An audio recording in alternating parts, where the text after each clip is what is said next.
mi alma, me ahoga y me salva. Y si quieres, solo si quieres, y si quieres, podría causar un tifón. El proyecto Rodadas del Ecuador te invita a ser parte de algo grande. Rodadas del Ecuador es más que una aventura en moto.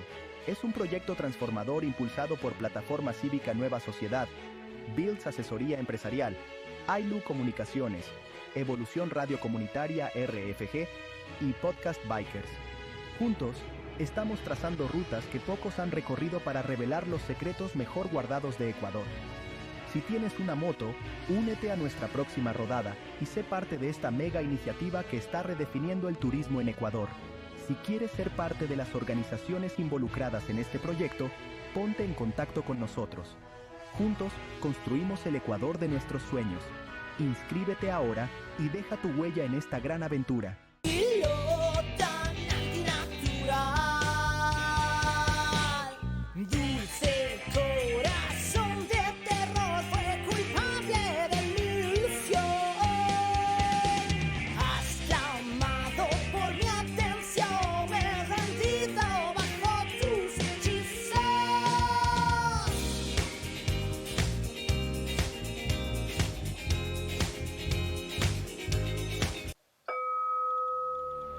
Imagina un lugar donde el cuerpo, mente y espíritu se unen en una armonía perfecta.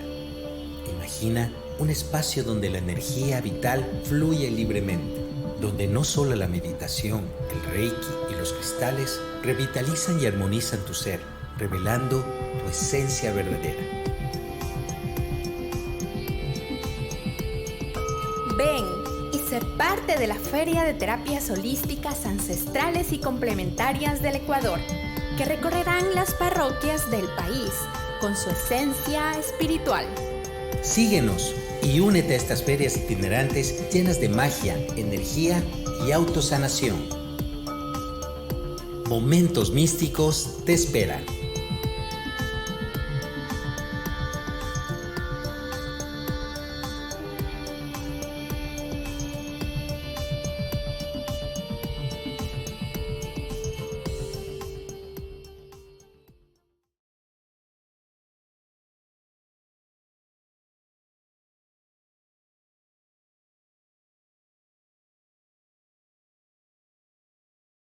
Uno.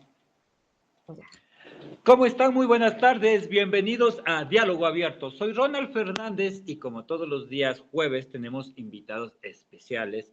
Y en esta ocasión una invitada muy hermosa y especial también que nos va a acompañar el día de hoy, la ingeniera Glenda García, con quien vamos a conversar algo que nos quedamos picados la semana anterior. O sea, nos quedamos en ese tema de ¿qué son los objetivos de desarrollo sostenible? ¿Para qué sirven? ¿Están funcionando? Y quedamos con la ingeniera en irlo detallando poco a poco, a ver de qué se trata estos temas y cómo nos van afectando a la sociedad, cómo nos están afectando y como dirían, cómo nos están metiendo gato por liebre, ¿no? Ingeniera, muy buenas tardes. Muy buenas tardes. Bueno, aquí para seguir alimentando la información que nos hace falta a los ecuatorianos, porque nos están llevando a una globalización y tenemos que ponernos al día. Y para eso estamos aquí, para informarnos. Hay que informar, las personas tienen que saber lo que está pasando y más que todo, hoy la información está tan cercana, pero a la vez parece tan lejana porque no conocemos muchas de las cosas que está pasando.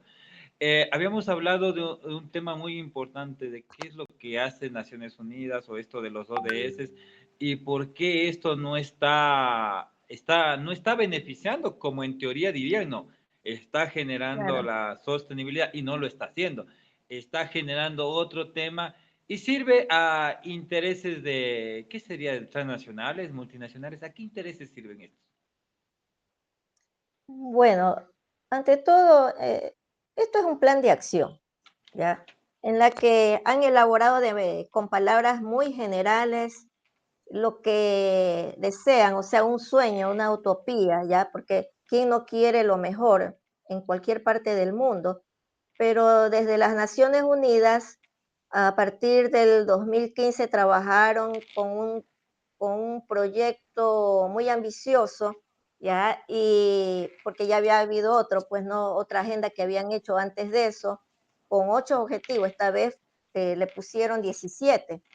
Pero sobre todo, aquí lo que encierra es cuánto voy a ganar si invierto en este tiempo, en este sector, que son pues los países en vía de desarrollo, que lógicamente usan la palabra de cooperación, de ayuda a los más pobres, esa muletilla que ya se les ha hecho aquí costumbre emplearla, y más que nada porque tenemos también nosotros pienso, una irresponsabilidad desde nuestros gobernantes que no se han preocupado de este tema, porque sí está desde el 2017, 2018 en conocimiento de autoridades como es la Asamblea Nacional y el gobierno central, porque si esto decidieron aceptar, comprometerse en la Asamblea de las Naciones Unidas en el 2015, pues tenían que haberse preparado a ver si era factible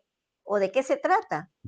Y aquí lo que hay es que se sentaron a desarrollar estos burócratas de la ONU y los señores alzaron el dedo en la asamblea, los que van pues a la asamblea, que son funcionarios representantes de cada país, discuten, pero los que deciden son los que lideran esta organización mundial, que son más o menos como 5 países los principales, ya que son entre eso, pues las dos grandes potencias que hay ahorita, pues que está Estados Unidos, China, Rusia, hay otros países también que tienen intereses como India, Alemania, los países de la Federación Rusa, Francia. Entonces ellos están jugando grandes intereses ahí, el Reino Unido también, Sí. y Antes de están seguir, viendo puertos de negocio. perdón que le corte, ingeniera, antes de seguir. Bueno, para ponerles en contexto a todo nuestro público y nuestros seguidores, el día de hoy vamos a tratar los ODS y el tema principal es el número 1, fin de la pobreza. Entonces, para esto, bueno, vemos múltiples versiones, hay múltiples acciones de parte y parte y al final del día no sabemos. Algo con lo que yo quisiera empezar, doctora, es, mucho se utiliza el tema de la pobreza para lucrarse ciertos grupos. Y quisiera tomar en consideración una de las fundaciones más grandes del mundo, la Fundación Madre Teresa de Calcuta, que mantiene a la gente pobre para seguirse lucrando, porque el momento que no haya gente pobre, la fundación no crece. Algo que nos inculcaron desde el tema de la religión es que a través del dolor y del sufrimiento llegarás al cielo. Y esto estamos viéndolo en múltiples accionares, porque vemos gente que no está empeñado en dar una solución. Fundaciones como muy reconocidas que regalan lentes, pero no están dando la solución de operémosle y póngase a trabajar. Fundaciones que se encargan de regalarles comida en la calle, pero no están viéndole el tema de ayudémosle a generar un trabajo o démosle un empleo. Fundaciones que dan ropa y regalan cosas en las calles, y no solamente aquí. Vimos un tema muy interesante el año pasado en España. Vemos que el tema de allá las donaciones no están permitidas en ciertos sectores y no se genera ese tema de ayuda social. Si no quieres ayudar, váyase a ayudar a países tercermundistas. No dañen la cultura europea como es. Entonces, a nosotros nos han enseñado a que nosotros somos pobres, inválidos, discapacitados, no sé bajo qué criterio, y que necesitas ayuda. Pero nos enseñan esa ayuda como el bono solidario, que al principio me pareció un buen sentido, que era un tema de $20 te sirve para tus pasajes, para cualquier cosa que te puedas mover. Pero no es que te garantizaba tener un sustento de cambiarle ese sentido de que te den $20 en donde tú te podías moverte y era una ayuda que te podía mover para transporte, para cualquier cosa, que no te cubría en ningún sentido algo básico en tu hogar, a subirte a $80 en donde digas, mientras más hijos tienes, más bonos cobras. O sea, cambiaron la manera de decirte, te ayudo por decirte, te mantengo. Y eso se ha venido generando no de hoy, sino desde hace muchos años atrás. Entonces, ese sentido de pobreza, de invalidez que nos están brindando, es lo que ha generado que nos vean que nos utilicen, o que vean al ser humano como una fuente de que mientras más ignorantes sean, mientras más idiotas sean, más fáciles son de manipular. Entonces nos Claro. consideran que somos pobres y nos pueden utilizar. Quisiera partir desde este punto, ingeniera, porque me parece que no es algo nuevo, es algo mucho atrás, y lo tomé desde el nombre de la Fundación Madre Teresa de Calcuta, que es una fundación que cobra muchos millones de dólares, pero al final del día no ha sacado de la pobreza a nadie y sigue manteniendo personas pobres para seguirse lucrando de esas personas. Lo mismo que han hecho muchas fundaciones y van a seguir haciendo muchas fundaciones para mantenerse un estatus de vida social. A esto, no sé, ¿qué me podría decir usted, ingeniero? Bueno, lo que pasa es que esto ya se les hizo una costumbre y yo recuerdo que en el gobierno de Yamil Maguad que se descentralizó justamente el Ministerio de Bienestar Social y las fundaciones se pudieron empezar a crear, por ejemplo, en Guayaquil, hablo propiamente de Guayaquil porque fue donde pude percibir las cosas, pero esto no ayudó. O sea, se incrementaron el número de fundaciones, la gente pensando de que con eso podían obtener recursos de afuera y manejarlos para enriquecerse, sí, muchos se valieron de eso, pero no cumplieron tampoco el fin social que supuestamente iban a realizar o para el cual se creaba la X fundación. Entonces se vino corrompiendo, como es en este país. Es como de hablar de los sindicatos que se crea un buen objetivo para protegerse los trabajadores por los abusos, las explotaciones laborales, y después termina siendo que los sindicatos, los líderes terminan corrompiendo también. Entonces, lo mismo pasa con las fundaciones también empezaron a convertirse en una manipulación. Debiera de haber habido algún control en cuanto al cumplimiento de objetivos, o sea, algo que sea una medida entre lo que reciben, lo que dan, y si no cumplen, pues tenían que eliminárselas. Pero se quedaron ahí y falta de control porque tampoco había un registro social con el cual se pueda ir comparando, porque el Instituto de Estadísticas y Censo, que debería ser la base, la información de ellos sí lo hacen como un trabajo de burocracia, cumplen con esa función del censo cada 10 años, pero no le sacan el provecho el gobierno central cada vez que hace su planificación. Entonces, esa planificación justamente nacional para el desarrollo es lo que no se cumple. ¿Y qué es lo que tiene que cruzarse justamente?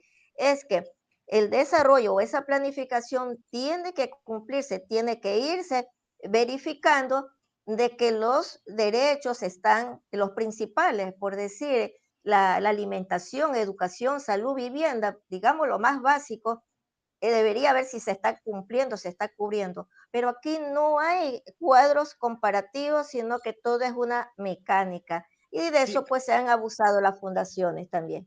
a esto yo le veo como que el ser pobre es una forma de utilizarlo, no solamente en Ecuador. Las fundaciones no se crearon en Ecuador, vinieron al Ecuador sí como un objeto social de ayuda social. Pero vemos Claro. que prácticamente una fundación, entre comillas, dice, vamos a ayudar. ¿Quiénes terminan lucrándose de esa ayuda social?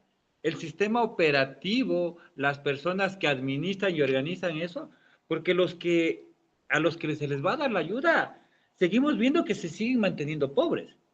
Si vamos al caso de los perritos que van a las personas que dan de comer perros en las calles, les interesa que haya más perros en las calles para seguirles dando de comer y seguir pidiendo más comida. ¿Por qué no sacarles de las calles? ¿Por qué no darles una vida digna en otros espacios? Pero vemos que alimentan en las calles. ¿Por qué es eso? Para seguirles dando, para seguir teniendo más perros en las calles y seguir pidiendo más comida. Es lo que nos pasa con los seres humanos.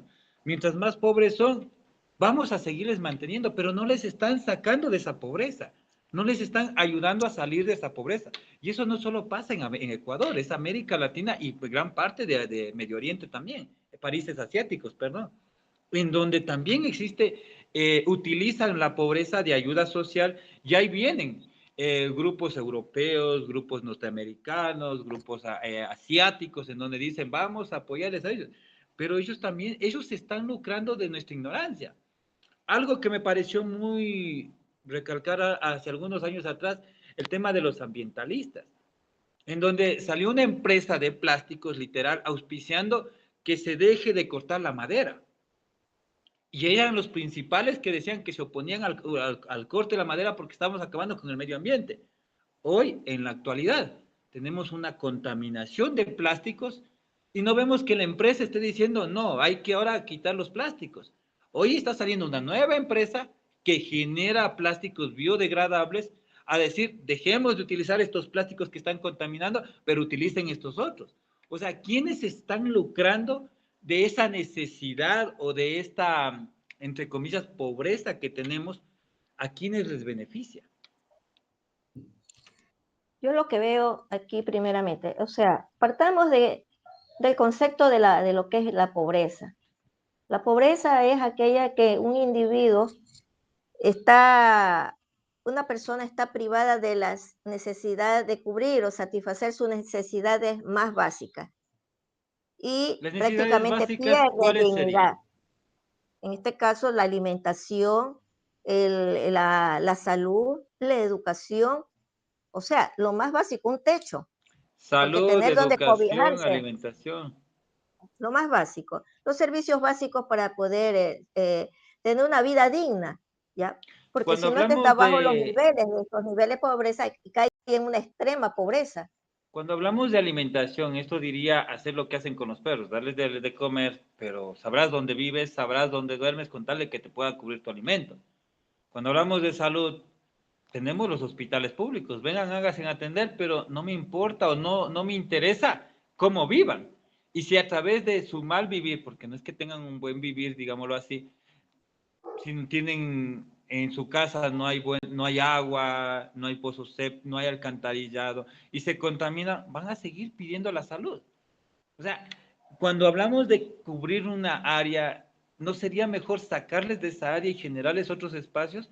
Porque si solamente les doy salud, como lo que tenemos en Ecuador, el Ministerio de Salud Pública, que va, se hace la consulta y le dan el medicamento, ¿de qué sirve si esa persona no tiene de qué alimentarse, no tiene un trabajo, vive en un estado de vulnerabilidad? ¿De qué sirve que me cubra un espacio de salud cuando al final del día siempre voy a seguir dependiendo de la salud? Porque es lo único que me da algo el Estado, o sea, medicamentos, en algunos casos, pero voy a seguir enfermo siempre porque no tengo lo que me hace falta, no tengo el resto. Es que justamente eso es uno de los principales, por lo menos que hubiera trabajado los gobiernos sobre esa extrema pobreza, cuántos son, cuántos más o menos, tener unas cifras, un índice de cuántos son que necesitan, y dentro de esa planificación que realiza el Estado, ese presupuesto, no solamente va a ser como dijo usted, el tema de la salud y esto, y aquí les doy, como usted dijo, la pastilla, reciben atención. Es que voy a lo mismo, de que no hay un registro, no hay un control, un sistema coordinado entre las condiciones de esa persona que está en una condición de extrema pobreza con los otros que están en una condición de pobreza relativa, y de qué manera se le puede dar atención para de ahí sí ir sacando a esa familia y que vayan teniendo, pues, vayan sobreviviendo, cubriendo sus necesidades. Pero el Estado solamente lo que hace es cumplen con un patrón, no hay la planificación coordinada, sistemática. Y por eso es que de un presidente a otro presidente vuelve otra vez con el mismo cuento, con el mismo discurso, que para los pobres, y los pobres siguen ahí, y esos pobres ahora con la tecnología se viene y se convierten también ya en herramientas para poder salir adelante los jóvenes, y esos jóvenes ahora aumentan el cordón de pobreza, ahora se convierten pues ya en líderes, en delincuentes, aumentan las bandas, pero justamente porque no se les dio atención a esos grupos humanos. Entonces, en tema de economía, tenemos aquí el papel de los ciudadanos, el papel del gobierno, el papel de la banca, justamente también, y las políticas que se aplican. Entonces, realmente el objetivo, ese uno que dice fin de la pobreza, no es verdad, eso es un engaño, que ¿Cuál ellos es van el a decir que patrón? van a sacar de la Ya, pobreza, no lo van a hacer. Ellos sí. lo que ¿Cuál es quieren el es saber que patrón? estos índices, ¿mande? Sí, ingeniera, le quería preguntar, ¿cuál es el patrón que se debería seguir? ¿O cuál es no sé, la hoja de ruta, el organigrama que se debería seguir para salir de la pobreza? Porque una cosa es ponerlo en letras muy bonitas que diga objetivo número 1, fin de la pobreza. Pero otra cosa muy distinta es tener el proceso de desarrollo de ser la pobreza. Es como lo que nos crean a nosotros en la asamblea, nos dicen, está aquí la ley de tránsito, sin saber cuál es el proceso. Tenemos una cantidad de multas que nadie sabe cuál es el proceso y por qué le están multando. Existen distintas cosas que al final del día la ley la interpretan, los agentes de tránsito interpretan la ley a su manera y no como debería ser. Entonces, en este caso específico, objetivo número 1, fin de la pobreza, ¿cuál debería ser el proceso? En un resumen pequeño, ¿cómo debería ser un proceso para salir de la pobreza? No solamente para decirlo. Ya. Bueno, todo parte siempre de una planificación y eso es básico. Tal es así que el artículo 3 de la Constitución que habla de deberes del Estado en el punto 5 menciona que dice planificar el desarrollo nacional, erradicar la pobreza, dice, promover el desarrollo sustentable y la redistribución equitativa de los recursos y la riqueza para acceder al buen vivir. O sea, para llegar a ese buen vivir. ¿Qué es lo que habla principalmente? Que tiene que garantizarle a ese ciudadano. Aquí el punto es que si no el ciudadano no tiene conocimiento de esa educación, no, mejor dicho, no tiene la educación que le permita conocer esos derechos, lógicamente va a seguir siendo excluido, porque lo que hay es una exclusión. Y esos derechos humanos realmente no se están respetando, no hay la equidad, esa desigualdad se sigue manteniendo porque no hay una planificación responsable en la cual el gobierno, en las áreas en las que está pues constituida dentro de su organigrama, yo no veo una correlación con las diferentes instituciones. Entonces, cada cual hace lo que quiere. El Instituto de Estadísticas y Censo es la El INE. base, el INE, y ellos deben trabajar coordinados con justamente quienes son la Secretaría, con la SEMPLA, la Secretaría Nacional de Planificación.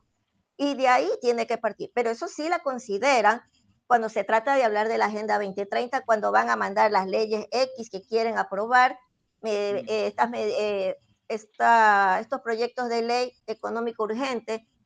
Ahí sí utilizan la palabra de la Agenda 2030 que cumple con el objetivo 1, el 4, el 3, bueno, ellos ahí lo indican, Ingeniera, pero no es acabo así. de leer, si usted estaba leyendo el objetivo número 1 desde el fin de la pobreza.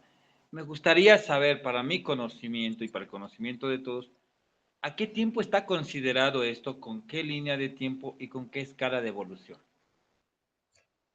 Según cómo está elaborado esta agenda, ellos tienen proyectado en más o menos 15 años, porque esto comenzó en el 2016, entró en vigor, ya porque lo aprobaron en 2015. 2017, 2010, me ver un ratito, el 2000, sí, el 20 de julio del 2017, la Asamblea aboca ya conocimiento sobre esta adopción del Ecuador, ¿ya? Y ellos determinan una resolución en la cual que se tiene que implementar en todas las leyes, programas, proyectos que el gobierno tiene que considerar. Y asimismo, después vino el presidente en aquella fecha, mediante el decreto 371, invoca asimismo el numeral 5 del artículo 3 de la Constitución, justamente el que le estoy hablando, de planificar el desarrollo nacional, y esto lo elaboran el 19 de abril del 2018, emite esta disposición final, en la que dice, Ya. encárguese de la ejecución del presente decreto ejecutivo, la Secretaría Nacional de Planificación y Desarrollo, Ministerio de Relaciones Exteriores y el Instituto Nacional de Estadísticas y Censo. O sea, aquí hay 3, 4 organismos principales sobre aplicar esto. ¿Qué es lo que toca aquí? Sí, esto es simplemente es una planificación estratégica, pero sin un desglose de cómo, cuándo, de qué manera, con qué financiamiento, no tiene nada. Es simplemente una generalidad.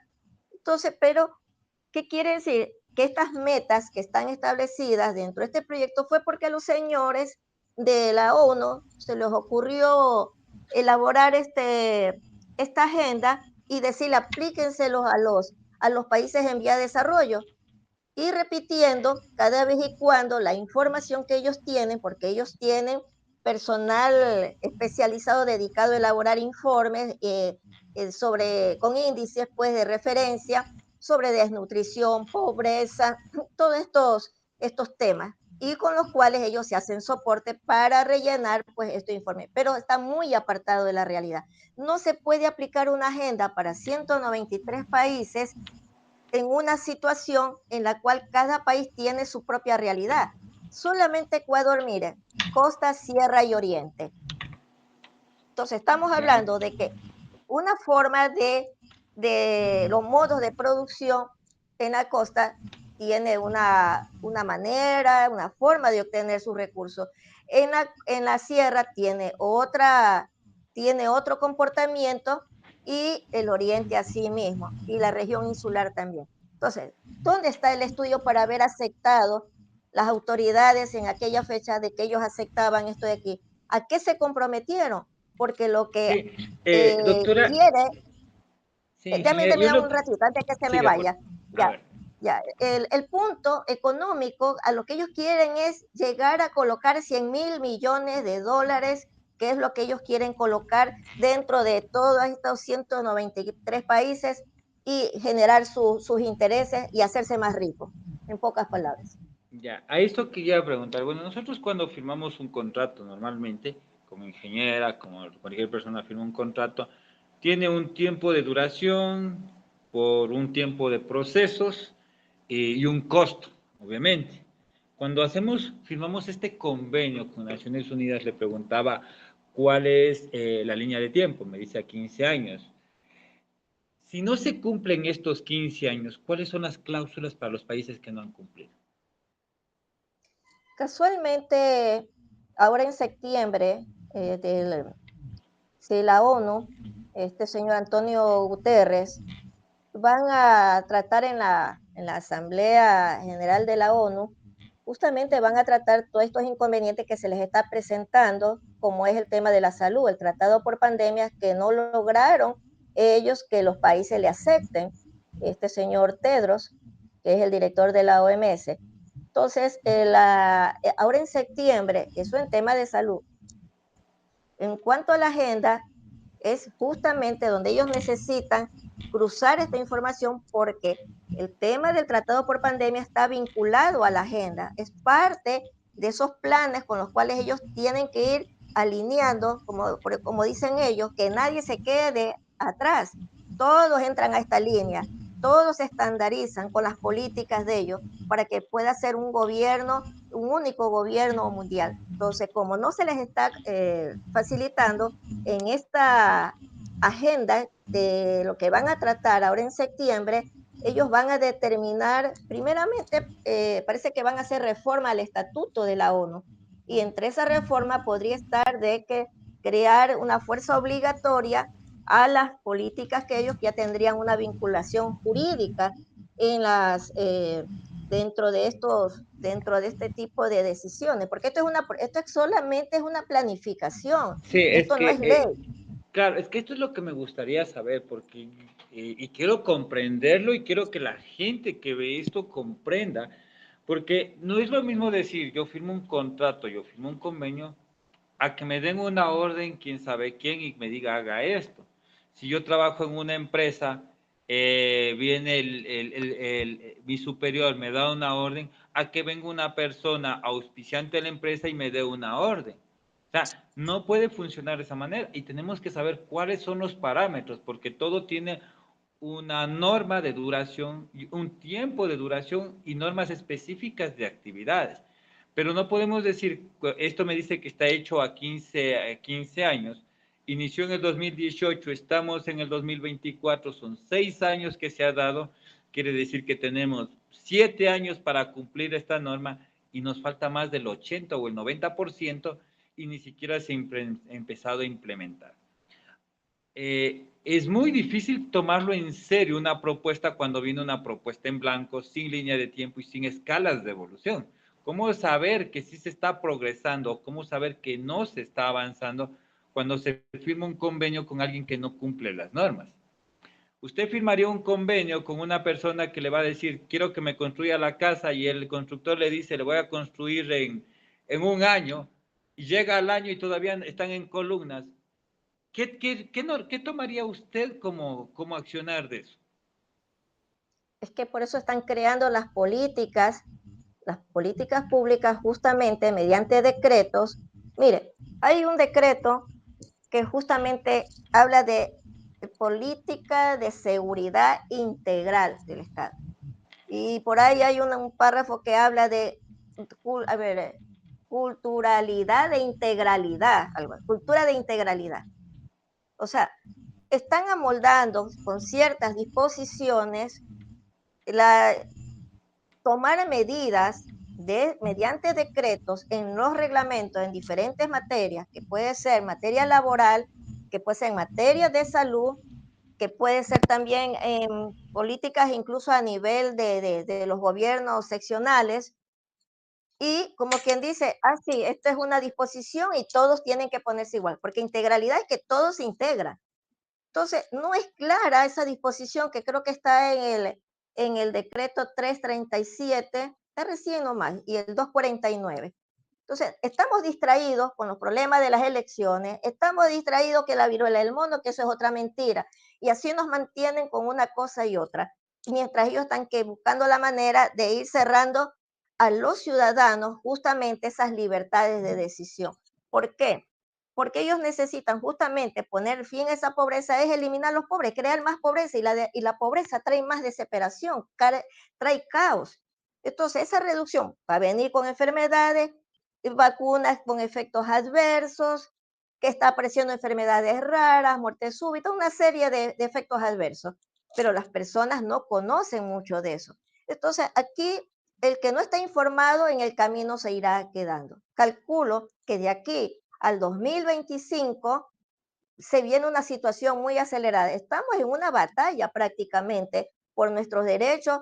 Los ciudadanos estamos aquí, como quien dice, al apuro, defendiéndonos contra una globalización, un globalismo que se quiere imponer, y esta agenda es el plan de ellos, porque ellos dicen, con esto nos aseguramos y controlamos a los países más pobres. Lo que usted dijo, el financiamiento, justamente, con que yo no voy a hacer un contrato si no sé bien de qué voy a hacer, cuáles son las condiciones. Pero tenemos las multilaterales, tenemos organismos regionales que se dedican a celebrar acuerdos, como es pongámosles de ejemplo, la OPS o la OMS, que vienen y celebran contratos. El tema de la transición energética, ¿ya? Son temas que son contratos, son inversiones, y se van a celebrar y de pronto nosotros no sabemos. Esos términos, esas condiciones, donde incluso el delegado de la Procuraduría General del Estado se hace el de la vista gorda y cede hasta soberanía, autorizando a la autoridad X para que firme, acepten, y ellos se lavan las manos. Entonces, cuando acuerdan, nosotros estamos prendados y no podemos ni siquiera defendernos, porque si quieren cobrar un préstamo, nos van a intervenir. Y ahí es donde la situación se pone pues más crítica, pero esto es solamente una fachada para llegar a esos contratos que usted mismo me está haciendo referencia. Pero los pobres Sí, van a ser eliminados porque no van a poder sobrevivir una sí, crisis galopante con a los esto quiero impuestos que hay. llegar, sí, a esto quiero llegar y quiero entenderlo, porque es necesario entenderlo y comprender cada acción. Yo le veo como un show, porque quisiera que los ciudadanos y nosotros nos pongamos en el papel. O sea, y le había puesto el ejemplo de la casa. Si yo firmo un convenio con alguien que me dice que me va a curar las necesidades de mi hogar y me dice que en tanto plazo la va a hacer y no lo hace, ¿es un convenio que debo firmar o que no debo firmar? Es un convenio que debo creer o que no debo creer. Porque cuando me dicen que recién se van a implementar las políticas públicas, es decir, que no tienen idea de dónde están parados. Entonces, usted firmaría un convenio en blanco para que después el arquitecto, el ingeniero de la construcción de su casa le venga a decir, no, es que voy a trabajar bajo estos procedimientos. O sea, ¿y en dónde está lo que iban a hacer? O sea, yo lo veo, personalmente yo veo como un show, porque no existe tal cosa, no veo tal cosa en donde digan, yendo a lo lógico, yendo a lo personal, lo que haríamos nosotros como seres humanos con otra persona cuando firmamos un convenio, no firmamos contratos en blanco, no firmamos papeles en los que digamos vamos a hacer esto y no tengamos los acuerdos claros. Entonces, yo lo veo como un show. Ahora, si tratamos el tema del FMI y de estas multinacionales no es de ahora. Toda la vida y desde que recuerdo del grupo Rockefeller se han venido financiando de la destrucción de países. Primero fue el financiamiento de armas, después fue el tema de medicinas. O sea, no es la primera vez que destruyen un país con tal de enriquecerse. Lo hicieron en África. Y esto no es de ahora, lo han hecho por muchos años atrás. El que utilicen un seudónimo de un negocio mal hecho, que la gente lo interprete lo uno con lo otro, o tal vez trabajen aliadamente, puede ser efectos que se van juntando en el camino. Pero si toma el tema del FMI, no es la primera vez que han destruido un país por lucrarse de ellos. Muchos países lo han hecho. Ahora, los convenios que se vienen firmando ya depende de los representantes y líderes políticos que tenemos en el país. Entonces, esos convenios sí se tendría que estar claro, y bueno, eso ya es un tema político que deberíamos saber qué es lo que estaban firmando, porque hoy tenemos convenios totalmente cerrados que están prohibidos de divulgación. Entonces, no sabemos qué es lo que está pasando, que es un tema más netamente político. Pero bueno, hoy no vamos a tratar de temas políticos, sí me gusta tratar de este tema del fin de la pobreza, porque veo muchos vacíos en donde todavía no acabo de entender cómo puede haber un programa que va a eliminar la pobreza y que se ha planteado a 15 años, según lo entiendo, y van 6 y tenemos más pobreza que antes. Entonces, ¿existe el programa? ¿No existe el programa? ¿Dónde están los parámetros de este programa? ¿Y cómo es la escala? Porque cuando yo hago un convenio en donde digo, vamos a hacer la casa, el que me arrienda, el que me compra, el que me contrata, dice, a ver, quiero ir viendo su avance y conforme su avance voy pagando. O vamos tomando el contrato, o si no, lo despido y contrato a alguien que haga. Lo mismo que hace cualquier ciudadano, cualquier persona, en cualquier espacio. Entonces, si este objetivo de la fin de la pobreza no tiene parámetros, es decir, no tiene tiempos de cómo se va a ir dando, ¿qué le daría a pensar? ¿Que es un show, que es una falacia, que es un juego o que es algo real? Es que esto de aquí realmente es un plan realmente de control. Por un lado, usted tiene que reducir primeramente la población. Es que de ley, porque ¿cuántos somos en el planeta? Creo que son promedio de 7.000 millones de habitantes. Hablemos de los países en vías de desarrollo, que es el punto principal donde ellos tienen interés, y sobre todo en América Latina por sus recursos. Y África, por lo que ya sabemos que tiene pues sus minerales que Europa tiene mucho interés por el lado ya. E incluso con el tema de los repuestos, los suministros para estos temas de suministro en cuestiones de computadoras y todo eso. Yo lo que veo es, el más importante para ellos es reducir esa población. Como le dije antes, poner en una línea. Aquí no van a tener espacio el discapacitado, los enfermos que estén en una situación terminal, por eso hicieron la ley esta de eutanasia, está la ley de salud mental, es que nos las ponen con ciertas palabras todas sesgadas, todas ahí medias disfrazadas, y hasta la Corte Constitucional se presta para eso. En el tema también, por ejemplo, de la salud, hay otro En ese problema que tema también está quisiera, afectando. sí, en ese tema quisiera debatir un poco porque yo creo que es una mezcla de conceptos totalmente distintos. En lo personal, yo estoy a favor de la calidad de vida.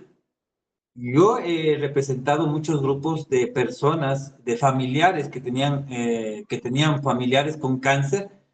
Al final de los días, el familiar y la ley le dice que cuando una persona es detectada con cáncer, tiene que internarse y someterse a las normas, las normas que le exige el Ministerio de Salud para que la persona que está con cáncer tenga una muerte, no tenga una vida digna. Entonces, aquí en este caso, y muchos levantamientos que se ha hecho con las personas, es exigir calidad de vida, porque el ser humano ha muerto y las familias han terminado endeudadas con muchos hospitales tratando de cubrir todos los medicamentos.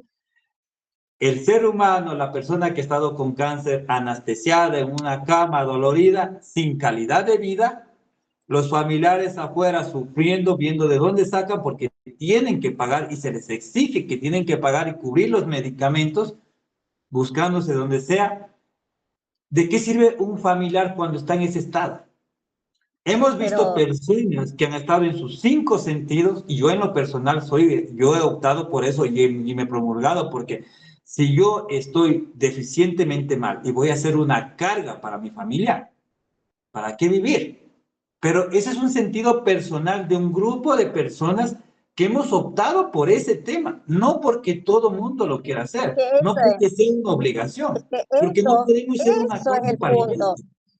Ese es el punto, porque cuando se toma el tema como salud pública, ese es su sentir, el mío es otro, porque yo puedo tener a mi mamá que esté mal y tiene cáncer y tiene un tiempo de vida y así, bueno, cualquier familia que esté en una situación, el gobierno, y está en las leyes, y está en la Constitución, justamente, y hay ayuda y financiamiento extranjero de estos organismos, porque eso es lo que ellos quieren esos males para justificar la inversión. Entonces, el problema es que no le llega a ese grupo humano que está en esas condiciones, que no están ni siquiera en los registros, y esa Ujú. carga del Estado, que sí la debe atender, a la sociedad, a ese ciudadano, no, termina absorbiendo la familia, la Sí, sociedad, ¿ya? Ahora, ¿qué es lo que pasa? Pero hay el fondo, no sabemos, pero está ese dinero, esa ayuda, se ayuda, cooperación, como le quieran llamar. ¿Qué es lo que pasa por el otro lado? Vienen en este momento que se están haciendo leyes justamente con todos estos temas delicados, como es el tema de la eutanasia. Mire, cogieron una señora que tenía un caso del 2020, una enfermedad catastrófica, y la señora, con un cuerpo de abogados excelente, la Universidad Católica, hablaron de derechos humanos, me dio hasta pena escuchar porque morir una muerte dulce, morir con dignidad, si la señora quiere morir o quiere ella, una cosa es que lo decida por ella. O sea, en la norma tenía que haberse buscado una figura que el que quiera, pero lo que pasa es que el momento que lo hacen una ley, el médico que va a actuar lo despenaliza, ¿sabe lo que va a pasar? Las personas mayores que tienen sus intereses, sus bienes, empiezan el sobrino, por ahí un familiar interesado en los bienes, en los patrimonios, van a empezar a manipular eso porque me tocó ver un caso de un ya, pero señor aquí en Guayaquil. ahí tenemos un tema más político que algo universal, es algo político que es internamente. Y lo que nos está pasando, no de hoy, desde hace 20 años atrás, que la norma para uno lo globalizan para todos.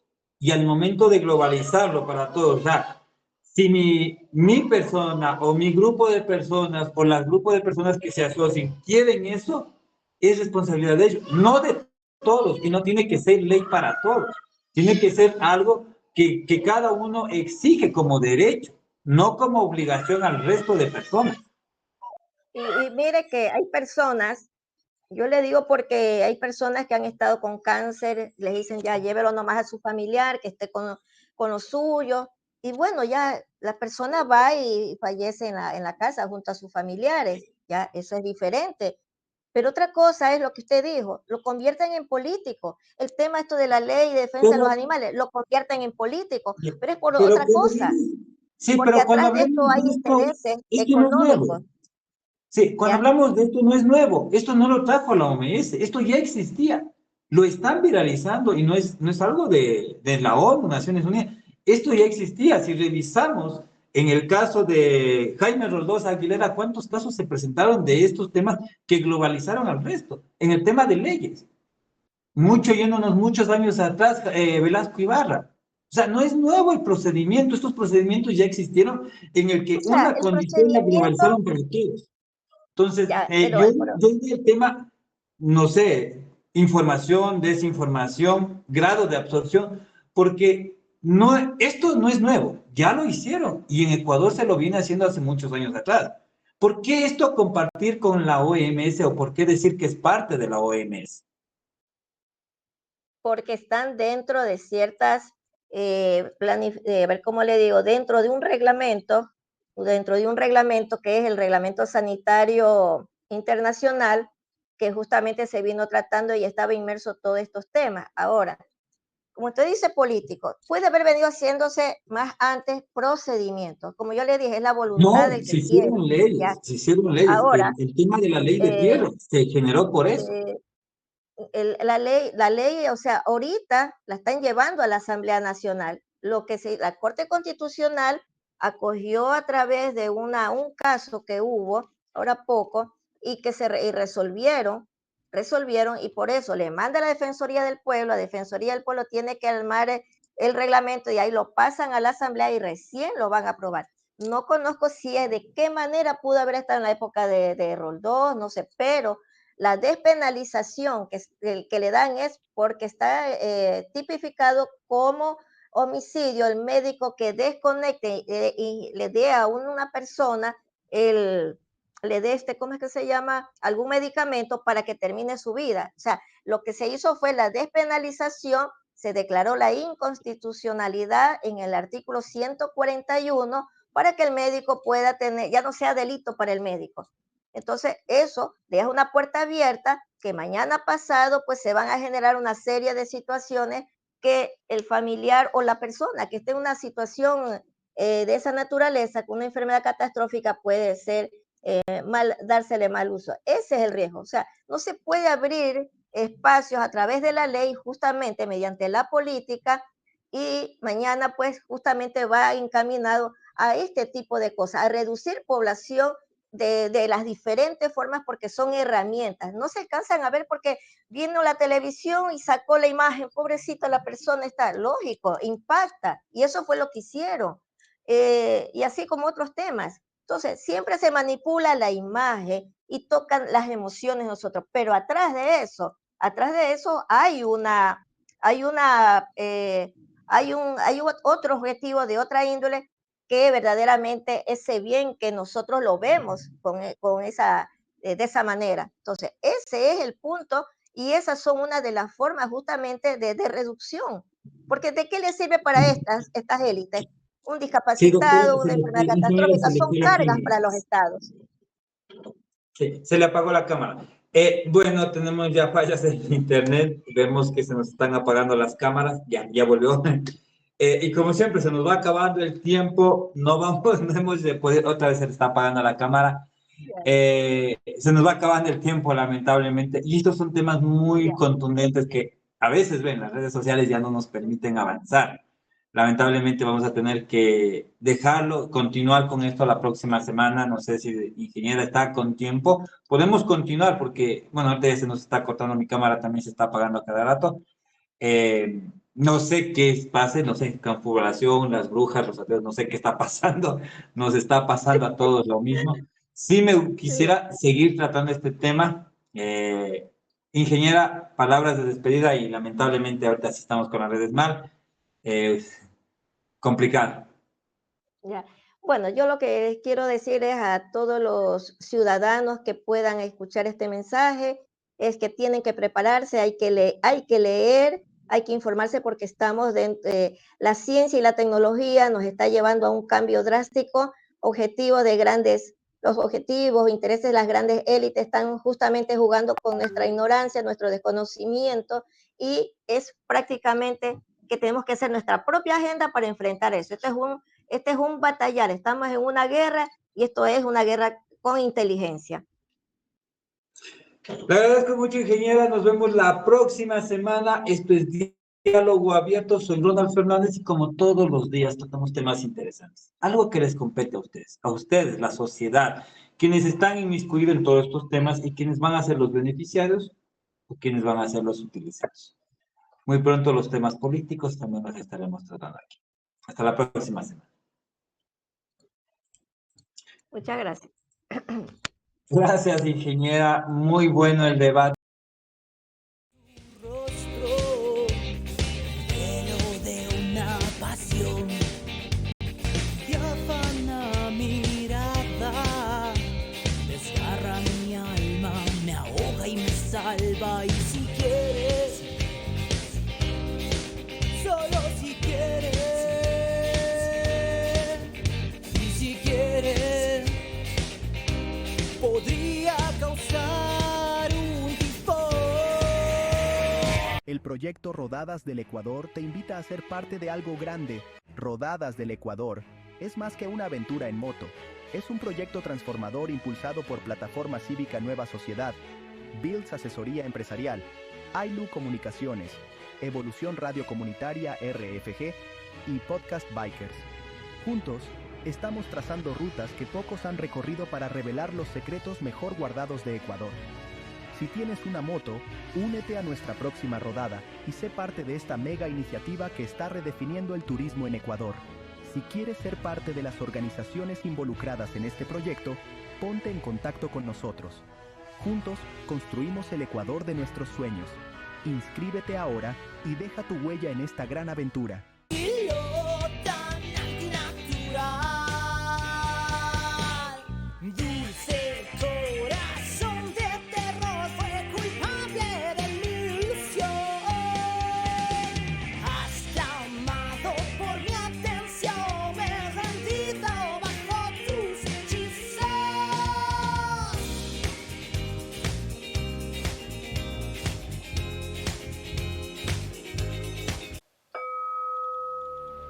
Imagina un lugar donde el cuerpo, mente y espíritu se unen en una armonía perfecta. Imagina un espacio donde la energía vital fluye libremente, donde no solo la meditación, el reiki y los cristales revitalizan y armonizan tu ser, revelando tu esencia verdadera.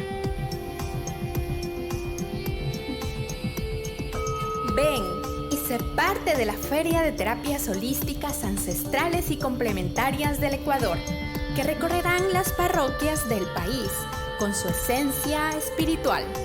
Síguenos y únete a estas ferias itinerantes llenas de magia, energía y autosanación.